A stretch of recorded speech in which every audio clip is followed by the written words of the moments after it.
señal de la información.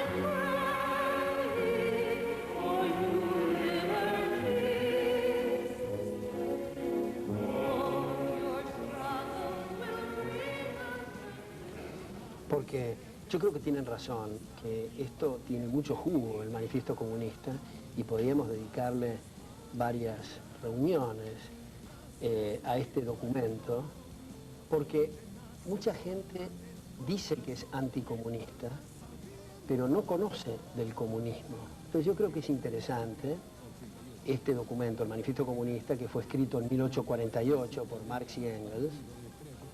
Se lo encomendaron a él en el Congreso en Londres un año antes. Y bueno, el manifiesto comunista está dividido en 5 capítulos. El primero y el quinto tienen una carilla cada uno, el cuarto hace una discusión con Proudhon, Sismondi, Fourier, Owen, en fin, tiene una discusión con algunos autores. Pero el segundo y el tercero son, me parece, muy sustanciosos. Por ejemplo, en el tercer capítulo hay 2 cosas que son, me parece, claves. Una que dice Marx que la esencia de todo su programa se puede resumir en un solo consejo, y es la abolición de la propiedad. Y eso me hace acordar a lo que dice Ludwig von Mises en un libro que se llama Liberalismo, donde dice que todo el programa de la sociedad abierta se puede resumir en 2 palabras, que es propiedad privada.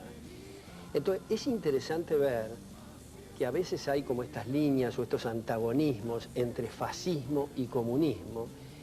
Y yo creo que eso es un error, porque los dos son enemigos de la propiedad. En todo caso, el fascismo permite que tengamos registrada la propiedad a nuestros nombres, pero usa y dispone el gobierno. El comunismo en ese sentido es más sincero, porque usa y dispone el gobierno y no permite que tenga registrada la propiedad. Entonces están muy emparentados. Ahora, en este tercer capítulo, Marx aconseja 10 puntos para destruir el sistema que él bautizó como capitalista.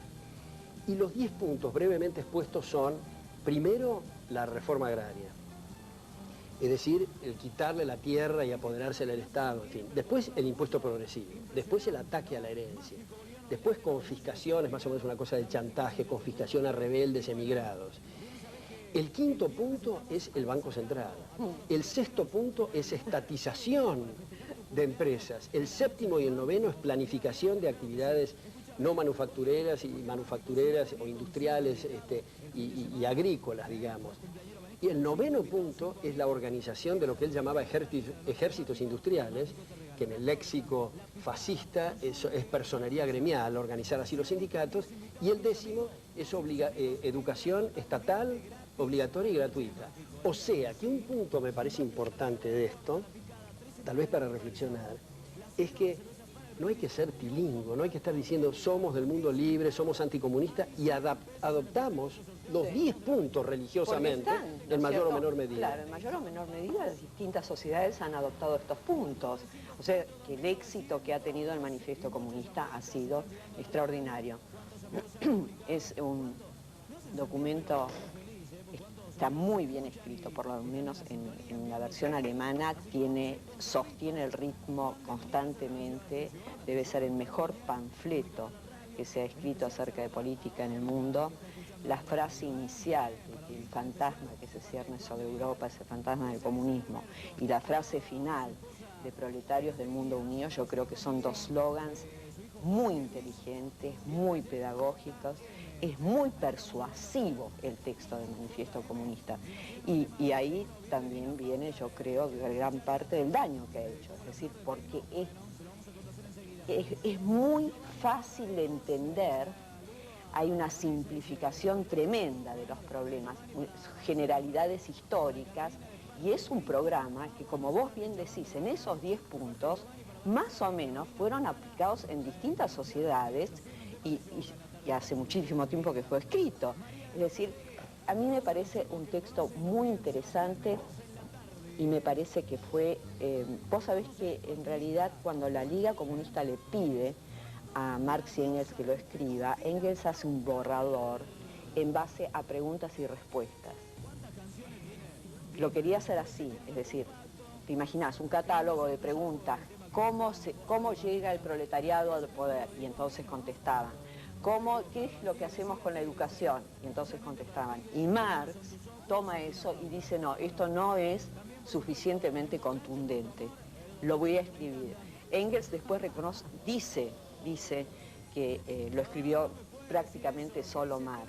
Isaías Berlin dice que Engels respetaba tanto a Marx que no reconoce, digamos, la autoría o el trabajo que él puso en el manifiesto. Ahora, el manifiesto ha sido un libro de un grado de influencia en la política mucho mayor que todos los demás libros, porque Marx tenía una pluma excelente, es decir, sus crónicas en el 18 Brumario de Luis Bonaparte o las luchas de clases en Francia, menos en la ideología alemana, pero en todas ellas se ve esto, y se ve un hombre con unas convicciones tremendas, y además, cuando habla, como vos bien decís, Alberto, cuando empieza a hablar de los otros socialistas, un hombre de un autoritarismo extraordinario. Solamente él y solamente la propuesta de ellos es la que es válida dentro de ese ámbito de pensamiento. Ahora, a mí me gustaría ver estos 10 puntos, de elaborarlos un poco, pero a raíz de lo que vos decís, Carlota, se me ocurre decir que hay una conjetura que Marx, después de haber publicado su primer tomo, en 1867, del Capital, hace solo escribe una vez más, que es en el prefacio del Manifiesto Comunista, que es 1872, junto con Engels. Era de 1848, pero el primer tiene 3 prefacios, ¿no? Los otros 2 son hechos por Engels. Pero después de haber aparecido en 1870 la teoría del valor de los marginalistas de Karl Menger, a pesar de su juventud, no publica más, no escribe más. Es decir, lo de la teoría del valor, hay muchos que conjeturan, no hay la certeza de esto, Mises, lo conmovió. ellos, ¿no? Sí, Mises, exactamente, sí. lo conmovió porque pensá que los otros 2 tomos fueron publicados 30 años después del primer tomo, ya muerto Marx, y tenía redactado el segundo y el tercero del Capital, que es su obra clave. Así que esa conjetura puede ser que haya producido un cimbronazo, ¿no? Ahora yo me pregunto, ¿no? Porque estamos discutiendo esto, pero ¿cuál es el sentido de discutirlo? ¿No es esto algo que, como te dijera, picó y murió? Digamos, ¿por qué lo discutimos ahora? No es como si estuviéramos discutiendo el latín y uno dijera, bueno, el latín ya es parte de los lenguajes que lo sucedieron, pero no vamos a estar discutiendo el latín. ¿Vale la pena en este momento? Esos puntos, son los puntos que todavía los puntos ya los consiguieron. Y la verdad que hay pocos ahora que estén dispuestos a manifestarse a sí mismos como comunistas. Bueno, yo creo que es interesante lo que planteás, Martín. Yo creo que con la palabra o con la etiqueta o el título de comunistas, hay sí, pocos, después de la caída del muro de Berlín.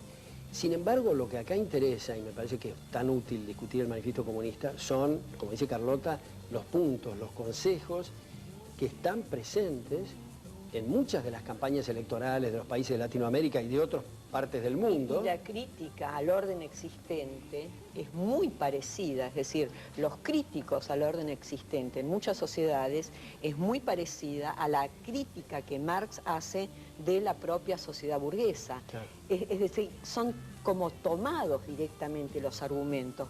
Por eso a mí me parece que es muy actual poder leerlo, por supuesto, y para quienes se consideran anticomunistas deberían leerlo porque tendrían que saber de qué están hablando. Claro, y este asunto de decir el comunismo murió, digamos, a la Fukuyama, yo creo que es un error. La historia está llena de muertes y resurrecciones y por ahí no es con el mismo nombre, es con distintos nombres. Ahora se usa el nombre más genérico de socialismo, ¿no? Yo creo que el comunismo en cuanto tal es verdad que hoy en día nadie se llama a sí mismo comunista, en virtud del fracaso que ha tenido este sistema bueno, en la Unión Soviética y demás lugares.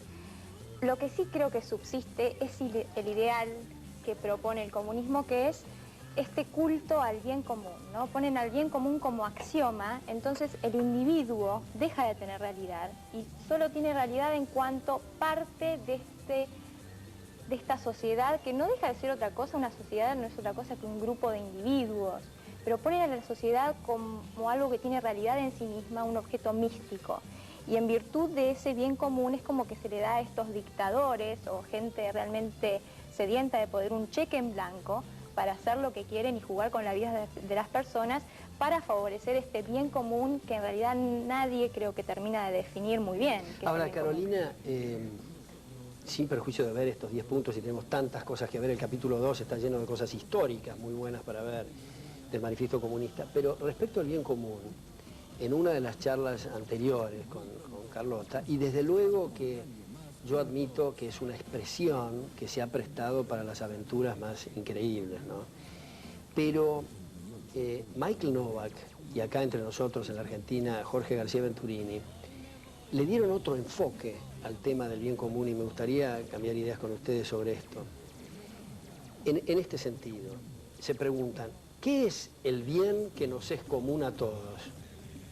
Que nos respetemos recíprocamente. Ese es el bien común.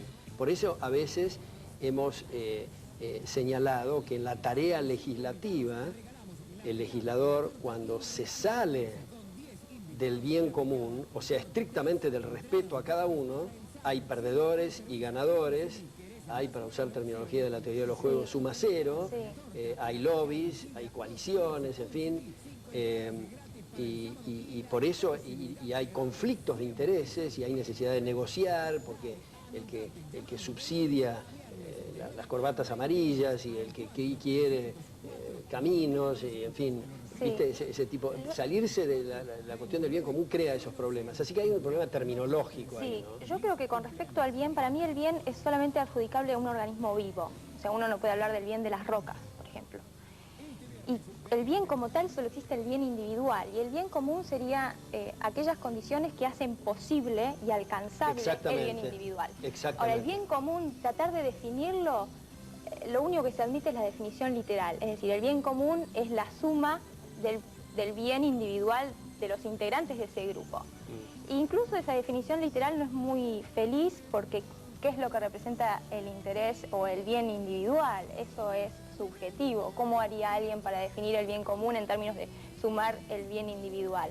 Sí, pero podríamos tal vez coincidir si decir a la Novak o a la García Venturini de decir que el bien que nos es común a nosotros dos, a los cuatro y a toda la gente, digamos, es el respeto recíproco. Sí, es algo más objetivo. O sea, como decís, ¿no? el sine qua non para que podamos realizar nuestras potencialidades individuales. Claro. Ahora, yendo a nuestro tema de ahora, volviendo al manifiesto, si hay alguien que no creía en el bien común es Marx. Claro, claro, claro. Porque para él había bien de clases. Claro, digamos. exactamente. Pero él quería llegar, digo, el estado Yo final. entiendo, sí, lo que Carolina quiere decir, que la intencionalidad que hay igualitarista, pero de todas maneras el bien común yo pienso que no hay que usarlo más el concepto, porque está demasiado bastardeado. Sí, yo creo que hay una cuestión terminológica ahí. Sí, una cuestión terminológica. Tendrías que estar continuamente aclarando. Definiendo. Claro. Ahora, fíjense, por ejemplo, el primer punto, que dice Marx, porque él en su prefacio, en ese prefacio tardío de 1872, dice que estos 10 puntos hay que adaptarlos según sean las circunstancias de cada país, en fin. Pero esto de la apropiación de la tierra o de la reforma agraria, yo creo que el gancho para gente bien intencionada es decir, bueno, pero el Estado, el aparato de la fuerza, tiene que hacer algo cuando se encuentra frente a propiedades, generalmente está concentrado en estas cuestiones agrícolas, pero puede ir también para el tema industrial, está mal explotado. ¿Cómo puede ser que en un mundo que haya hambre, en fin, haya gente que tenga propiedades que esté mal explotado? Bueno, resulta muy resbaladizo, muy pastoso, el que la autoridad política defina cuándo una cosa está bien o mal explotada. Pero para facilitar el argumento, digamos que alguien tiene un campo, una propiedad, que esté absolutamente inexplotada. Sí. Entonces yo creo que uno se tiene que preguntar, ¿cuál es el criterio? Porque si uno sobrevuela el globo terráqueo va a encontrar que hay muchos recursos marítimos, forestales, mineros y de distintas naturalezas que están inexplotados. ¿Por qué todo no se explota simultáneamente? Porque no hay el suficiente capital. Ahora viene la pregunta, ¿qué se va a explotar primero y qué se va a explotar después? Hay dos criterios, el comité político, el aparato de la fuerza, o el sistema de precios que te está mostrando y a través del cuadro de resultados está castigando a quien no tiene el suficiente retorno. Pero vos estás hablando de ahí de recursos que no son explotados porque no hay capital, pero el mismo ejemplo puede aplicarse, por ejemplo, a alguien que tiene un departamento y lo tiene vacío, que a veces has escuchado ese argumento. Sí, Ya todos los departamentos vacíos que hay, muchísimo. o las casas en Mar del Plata, o en Pinamar, o en Punta del Este. Y va para lo mismo el argumento. Claro. En la medida en que un empresario se decide a no explotar los recursos que tiene sus días contados como empresario, sea un departamento, una casa en Mar del Plata, sea un yacht, o sea campo, digamos, ¿no? Entonces, eso es lo bueno del sistema de premios y castigos. Pero también desde el lado socialista podemos coincidir con los socialistas, es decir, que hay una injusta distribución del ingreso cuando esas casas o esos campos, sean o no explotados, no son fruto del servicio a terceros, sino fruto de su componenda con los gobiernos y los mercados cautivos. Claro, porque entonces, traías ahí, las orejas de los indios, te daban tierras. Claro. Entonces, entonces ahí se dibuja la Sí, eso es Y en este punto hay una cuestión adicional, porque él habla de la expropiación de la propiedad inmueble y de la aplicación de la renta del suelo a los gastos públicos, dice exactamente el punto. Sí. Pero él eso se vincula con lo que él afirmaba de que hay dos clases y solo dos clases, o va a haber solo dos clases, los burgueses que son los propietarios y los que no tienen propiedad. Y por lo tanto estos hay que expropiar a los que tienen propiedad. Pero la verdad es que la realidad histórica ha mostrado que la propiedad cada vez se ha extendido más y si uno aplicara estrictamente este primer punto, habría que expropiar a muchos proletarios también que tienen una casa o un auto por ahí, sobre todo en otros países de mayor grado de desarrollo. Claro, ahí tiene un problema con lo que se llama clase media baja, ¿no? Claro, Es decir, claro. tiene un problema porque no los puede ubicar ni en un lado ni en el otro, entre proletarios y burgueses. Bueno, los pequeños burgueses, ¿no es Y cierto? claro, Que eran claramente antirrevolucionarios. según él iban a caer en el proletariado, ¿no? Es yo decir, creo que en algún momento de nuestra charla sería bueno detenernos en ese concepto de clase y polilogismo de Marx, ¿no? Ahora, Alberto, fíjate, interesante este punto que hacías con respecto al punto de Alberto, es decir, cómo está impregnado todo el manifiesto comunista con el problema de poder, porque esa distribución que después se va a hacer, ¿qué tenés que tener? Tenés que tener el aparato del Estado. Sí. Es decir, el proletariado tiene que haber llegado al aparato del Estado, y como sabemos que el proletariado no puede llegar al aparato del Estado, es una nomenclatura que se va a sentar y va a decidir de qué manera se reparten las tierras, los bienes. Es decir, todo el marxismo, no solamente en el manifiesto comunismo, en todo el marxismo destila el problema del poder, de qué manera se centraliza y de qué manera se utiliza el poder para, bueno, en Por este eso, caso, Carlota, hemos dicho con vos varias veces en reuniones anteriores que es curioso cuando los socialistas, o lo que genéricamente se llama la izquierda, por un lado parecen como quejándose del poder y por otro lado piden que entren las botas, literalmente, en casi todas las cosas de la vida, ¿no? Quiero agregar algo, porque creo que el ataque que ellos hacen a la propiedad privada, la propiedad es tan inherente a la naturaleza del hombre que solo pueden hacerlo por la fuerza. Exactamente. Es decir, yo no creo que vos me vas a ayudar en esto, Carlota. Tengo entendido que la colectivización de la tierra en los lugares donde ha sucedido ha sido, digamos, antecedida por una gran hambruna en la población. Solamente así han podido colectivizar las tierras. Hambrunas y además asesinatos, y además, digamos, es decir, con una represión brutal. con el uso de la fuerza. Sí, con el uso de la... Y Porque aquí el campesino la tierra es todo. Tengo una anécdota muy divertida con respecto al sentido de la propiedad que tienen los individuos. Pues estuve trabajando en Estados Unidos, me hice amiga de un chico que se llama Turol de Azerbaiyán, que fue una provincia soviética. Él me contaba que vivía a 3 cuadras de un edificio que había sido expropiado por el Partido Comunista, de una casa muy linda que pertenecía a una familia muy rica de Azerbaiyán, y lo habían convertido en museo. A esa familia le habían echado de sus propiedades, bueno, y deambulaba, siguieron deambulando, viviendo en las calles. La cuestión es que después de años queda un solo descendiente, que era una hija, que se vuelve loca y vuelve a esa casa que funcionaba ahora como museo. Y le decían la dama del baúl, porque llevaba siempre una caja de madera bajo el brazo y vivía de las sobras de comida que dejaban los comunistas cuando hacían esos banquetes del partido en el museo, que solía ser su casa. Un día muere y le abren la famosa caja, le decían la dama de la caja, y adivinen qué tenía dentro.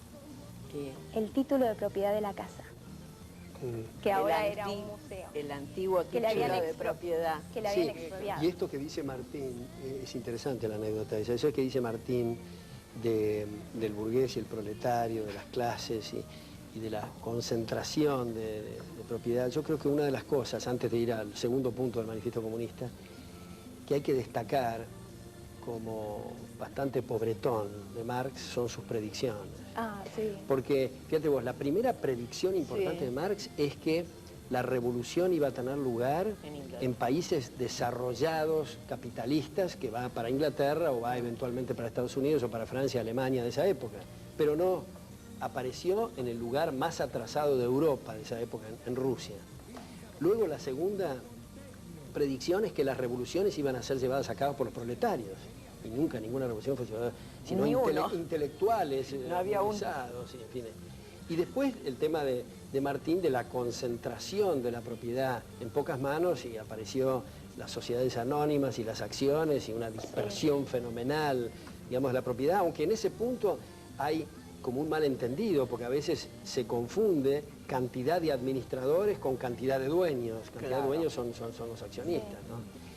Pero el segundo punto del Manifiesto Comunista es el impuesto progresivo, que en campañas aparecen, y yo creo que bien intencionado. ¿Qué quiere decir impuesto progresivo? Bueno, quiere decir que la alícuota o la tasa va aumentando a medida que va aumentando el objeto imponible, se dice en materia fiscal, pero digamos el monto a pagar, ¿no? Sea a lo que fuera el impuesto, supone que fuera impuesto a las ganancias, a medida que el impuesto, a medida que las ganancias aumentan, aumenta más que proporcionalmente la alícuota. Suponete, el que gana 1.000 paga el 4%, el que gana 1.500 paga el 15%, el que gana 2.000 el 43%. Un incentivo brutal para etcétera. ganar más plata. O sea, bueno, ese es un punto, ¿no? Claro, ese es un punto muy importante. A diferencia del impuesto proporcional, que todo el mundo paga la misma alícuota, aunque el que más tiene paga proporcionalmente más, ¿no? Pero es importante lo del impuesto progresivo, ver la conexión que hay. Suponiendo que fuera una sociedad abierta y la gente gana sus recursos porque sirvió al prójimo, no los robó a través del gobierno con mercados cautivos, en fin. El que tiene mayores ingresos está asignando los recursos de acuerdo a lo que le está demandando el mercado. Y esa asignación eficiente de recursos es la única explicación que aumenta tasas de capitalización para que la gente más pobre, la gente más necesitada y de menores recursos vea aumentados sus salarios en ingresos en términos reales. O sea, que a mí me parece central explicar que el impuesto progresivo es en realidad regresivo. Es decir, está perjudicando especialmente a los más necesitados, ¿no? No, y eso es muy difícil de no sé si de comunicarlo, pero que la gente lo pueda entender. Es decir, debe ser de ese tipo de explicaciones que las conseguís bien directas. Es decir, si te la dicen así, decís, no puede ser. No puede ser. Y muchas de nuestras posiciones tienen algo de esto, ¿no es cierto? Porque no tienen esa simplificación que tiene el Manifiesto Comunista. Claro, yo creo que es una aparte, maravilla. Marx creo que deja ver esta idea de que el éxito de los demás, la riqueza, además siempre es a costa de... Ah, sí, ese es un punto fundamental. A partir de ahí, ¿no? Es que como los impuestos progresivos en realidad vienen a castigar ese éxito. Muy importante. Y eso en la naturaleza misma humana, que tiende a buscar fuera de sí muchas veces la responsabilidad de lo que le sucede, le viene como anillo al dedo. Es decir, tenés el Fondo Monetario Internacional, tenés los Estados Unidos, tenés, no sé, Brasil, tenés otro es el culpable, siempre es otro el culpable. Y ahí está, ahí hay semillas de eso. Y yo en clase trato de dibujo en el pizarrón un triángulo, ¿no? Y digo, bueno, la base, la mayor parte de la gente, digamos, en la pirámide están los que más tienen. Entonces digo, el impuesto progresivo tiende a beneficiar a los más ricos. Porque suponete que se hubiera hecho esa pirámide cuando no hay impuesto progresivo. Sí. Luego se establece un impuesto progresivo, quiere decir que el que viene desde la base y sube un poco, tiene el 30, el otro el 62, el otro el 84, el 99, lo están bloqueando. Claro, lo no hay bloquean. el ascenso y descenso en la pirámide patrimonial, que es tan indispensable, la movilidad social, se bloquea cuanto más fuerte sea el impuesto progresivo, ¿no? Y esa aceptación del impuesto progresivo en general es porque hay esa crítica hacia las ganancias, ¿no es cierto? O esa mala opinión sobre las ganancias. Pero la gente a veces no relaciona lo mismo. Por ejemplo, le pasa eso con un empresario, pero de pronto no le pasa eso con un gran artista, ganan millones. Y sin embargo ahí no hay...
CPN, la señal de la información.